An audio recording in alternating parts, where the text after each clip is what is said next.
एक राजा अपनी वीरता और सुशासन के लिए प्रसिद्ध था। एक बार वो अपने गुरु के साथ भ्रमण कर रहा था। राज्य की समृद्धि और खुशहाली देखकर उसके भीतर घमंड के भाव आने लगे और वो मन ही मन सोचने लगे, सचमुच मैं एक महान राजा हूँ। मैं कितने अच्छे से अपने प्रजा देखभाल करता हूँ। गुरु सर्वज्ञानी थे। वे तुरंत ही अपने शिष्य के भावों को समझ गए और तत्काल उसे सुधारने का निर्णय लिया। रास्ते में ही एक बड़ा सा पत्थर पड़ा था। गुरु जी ने सैनिकों को उसे तोड़ने का निर्देश दिया। जैसे ही सैनिकों ने पत्थर के दो टुकड़े किए, एक अविश्वसनीय दृश्य दिखा। पत्थर के बीचों बीच कुछ पानी जमा था और उसमें एक छोटा सा मेढक रह रहा था। पत्थर टूटते ही वो अपनी कैद से निकलकर भागा।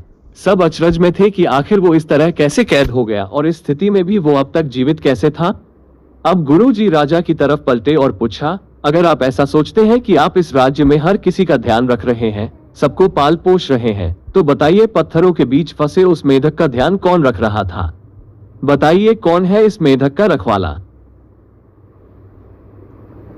राजा को अपनी गलती का एहसास हो चुका था। उसने अपने अभिमान पर पछतावा होने लगा। गुरु की कृपा से वे जान चुका था कि वो ईश्वर ही है जिसने हर एक जीव को बनाया है और वही है जो सबका ध्यान रखता है।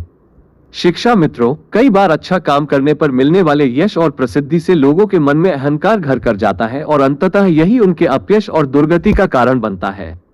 अतः हमें ध्यान रखना चाहिए कि हम चाहे इस जीवन में किसी भी मुकाम पर पहुंच जाएं, कभी घमंड न करें और सदा अपने अर्थपूर्ण जीवन के लिए उस सर्वशक्तिमान ईश्वर के कृतज्ञ रहें।